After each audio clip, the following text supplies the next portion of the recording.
Hello and welcome to the Essential Property Podcast with your hosts, Paul Samuda and Amanda Woodward. With 45 years of combined experience in the world of property buying, selling, investing and developing, they are here to share with you their knowledge in the Stoke-on-Trent, Newcastle-under-Lyme and Crewe property market. Let's get started.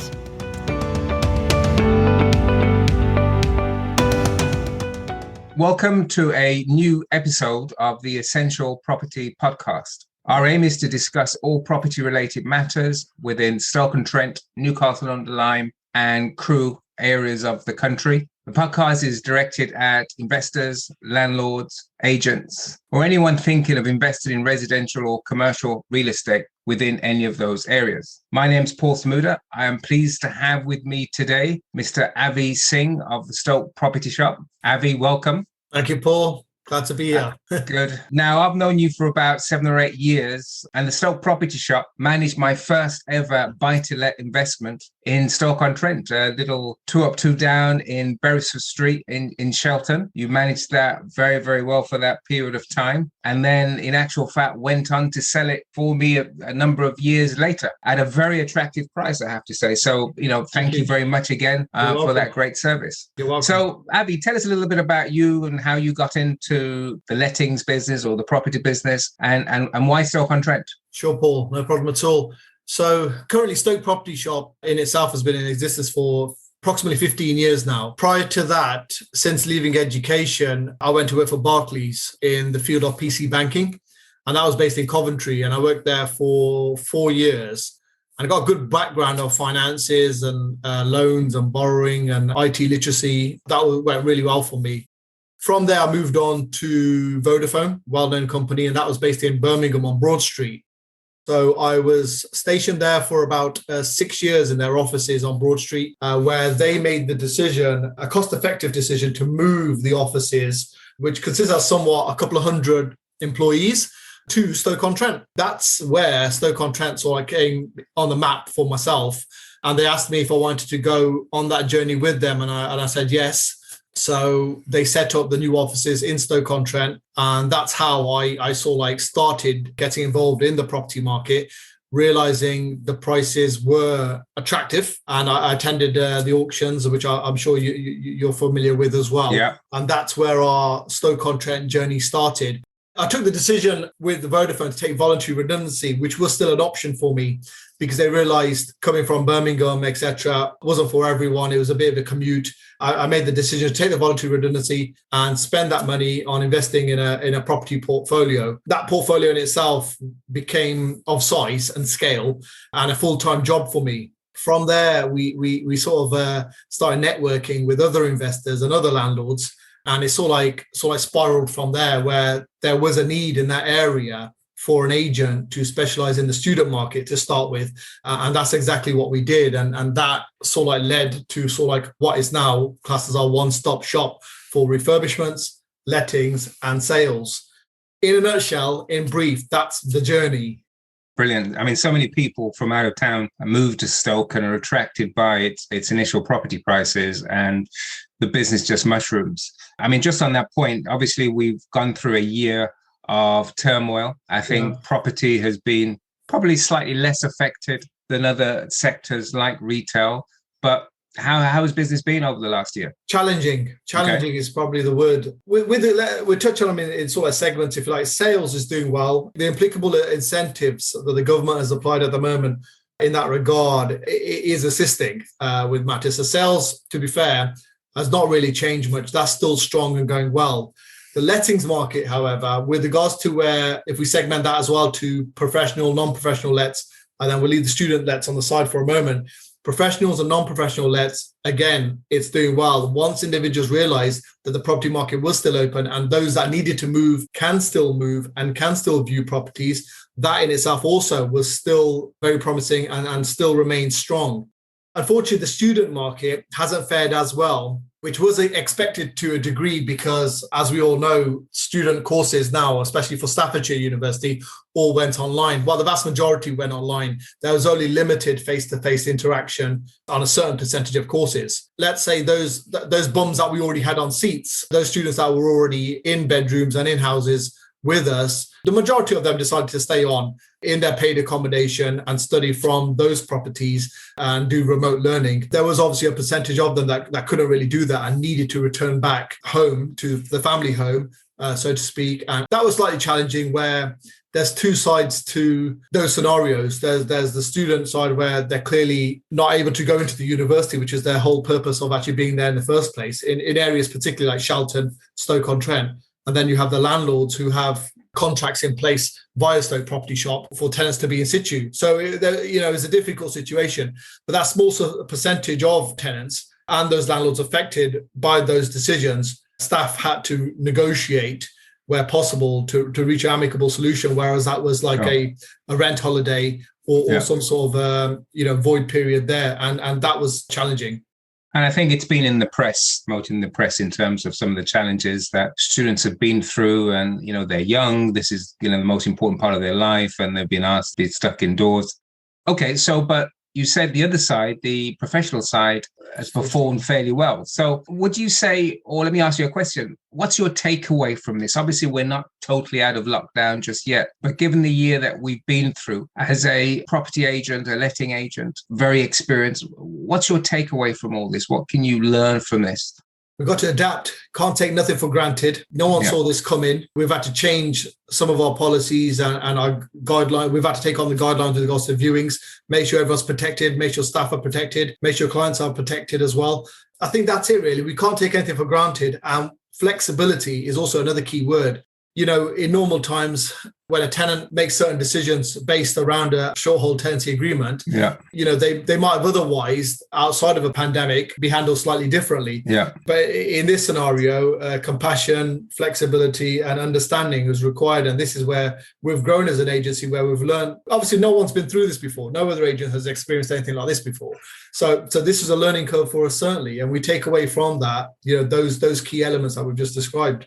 And I think some of our listeners are stationed overseas, Hong Kong, Singapore, European continent, a lot of local landlords that we work with or investors that we learn with, and they've been anxious, especially if they've been overseas in terms of what's been happening. But going forward, I'm going to put you on the spot just a little here. An investor comes into the area, they've got a bit of money to invest, 100, 150,000 pounds. Would you say student or professional HMO properties as an investment? Or do you just see this COVID as a bit of a blip? Because I know you started more on the student side and then transferred to the professional side. What would you advise?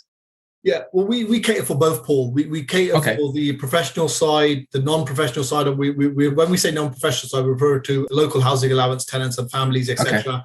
And like you picked up on the students as well. The answer to that is, I would say both the professional market and the student market are still very strong and very promising. We're going through choppy waters at the moment, and the roadmap announced as of the last week is promising. The indications are things will return to a more normal times very soon. We have the vaccine in place. To those clients and those investors overseas, my advice would be, we're going to see the other side of this. Things won't be as they were, I don't think. I think there will still be some caution, rightfully so. But I think if you were talking those sort of monies, I still think more so the student side is promising, especially where we're based.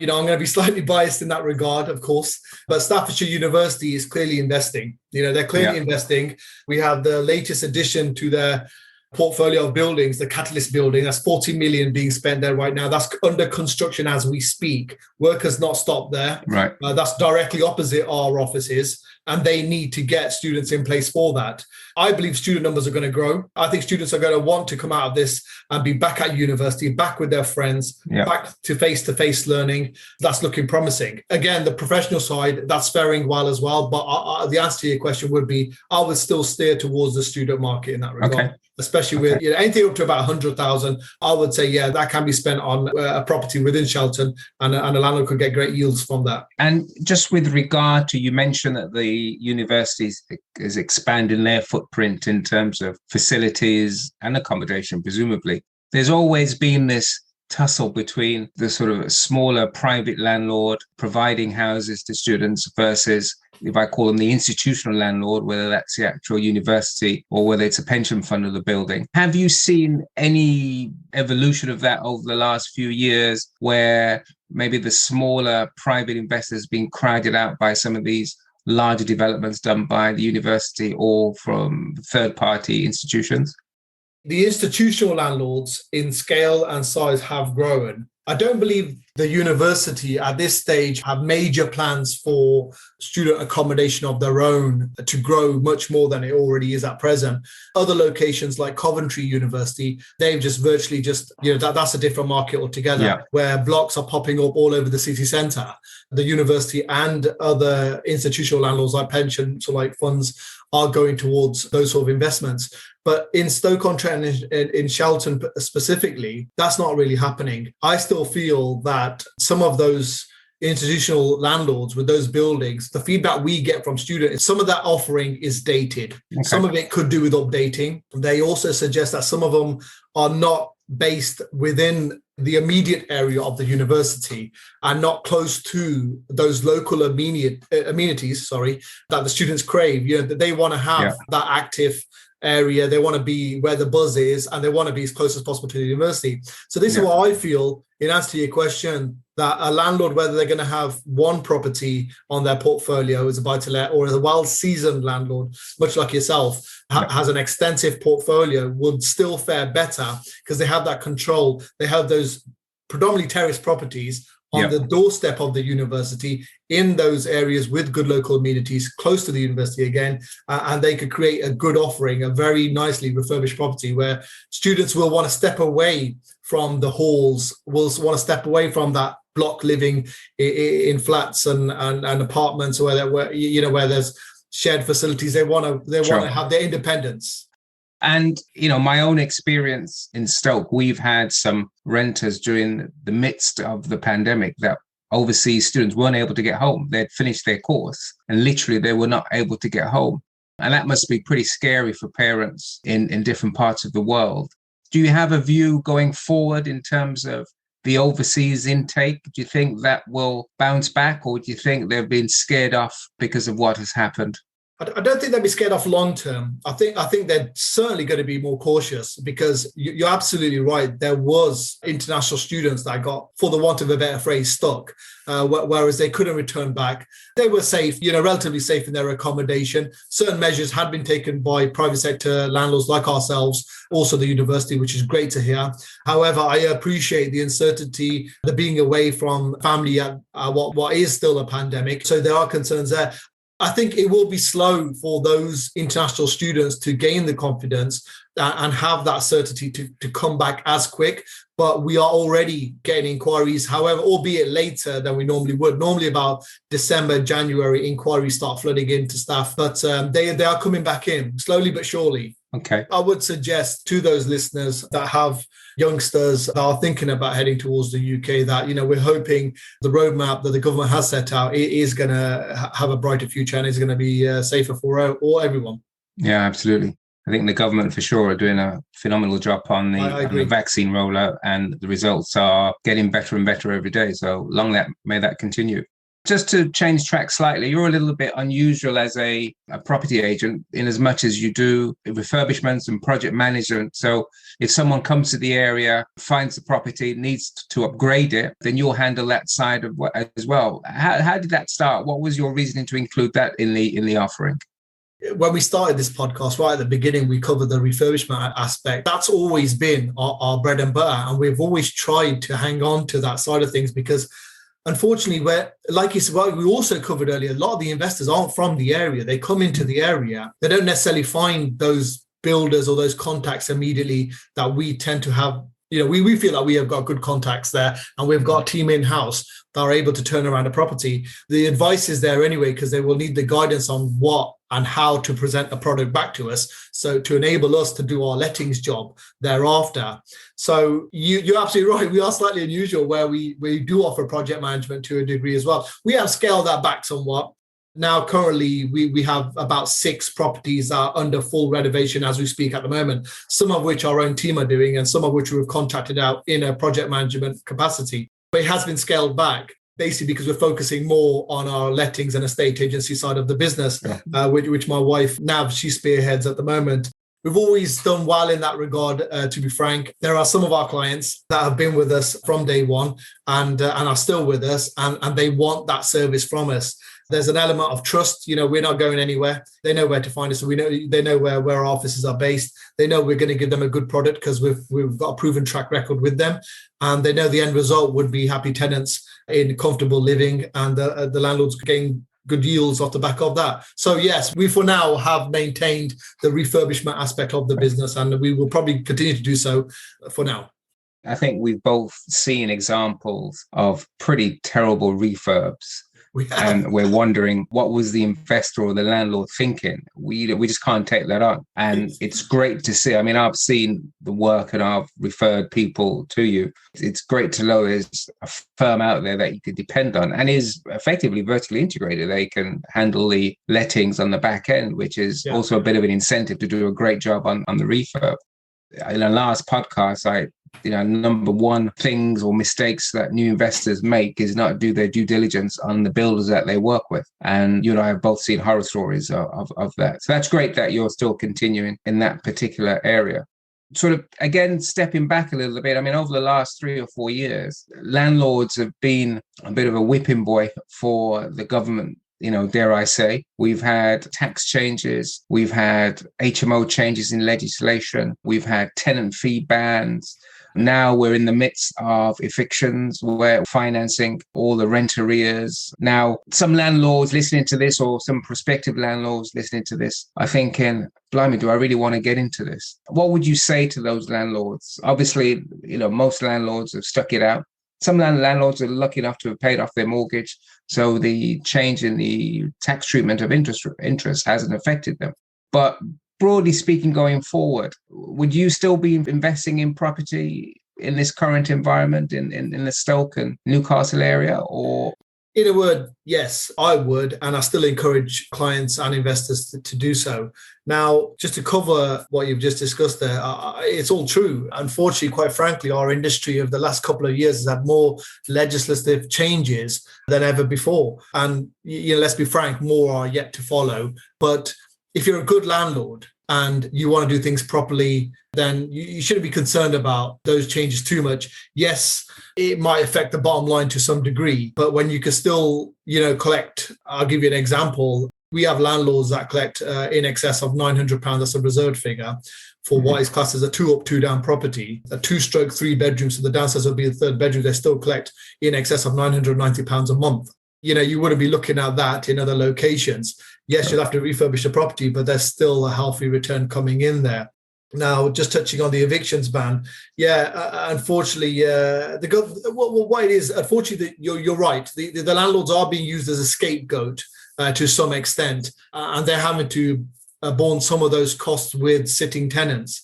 If a landlord needs their property back at the moment for whatever reason, the wait is 6 months for non-extreme cases. So it's a 6-month wait at the moment. So if you have a tenant not paying, then it can be very difficult times. And those that like you said, rightfully so, those that have paid off mortgages, that are slightly in a better position. And those that have mortgages can ask for mortgage holidays and mortgage breaks. It's not for everyone, I completely understand, but there is two sides to that story. It's difficult for the tenants, and I believe the government is sympathetic towards their plight. But I do feel the government could be doing more to support some landlords. Not all landlords are rich tycoons that are sitting on their yachts, and that's not reality, right? And those landlords do need support and help, and I think that message is certainly coming across. Organizations within the industry, NALA, are pushing for more of a response, more of a support network for those landlords as well. But like I said, like we touched on earlier, we are hoping this roadmap is going to be what we want it to be and what we all need it to be. The future is going to be brighter. Stamp duty as well. The stamp duty discount being offered at the moment is having an impact on the market, and it's looking promising. We remain slightly concerned with regards to the cliff edge effect once this offering by the Chancellor runs out. So we'll see what happens then. But with the property market, looking over historical data, it always bounces back. And in the long term, it comes back strong. There are peaks and troughs, but at the moment, I think it's still good investments to be had out there. Brilliant. Now, we don't often talk about Newcastle under Lyme. That's the neighbour to Stoke-on-Trent, probably a slightly wealthier neighbour. They have their own university, Keele University there. How much business are you doing out of Newcastle?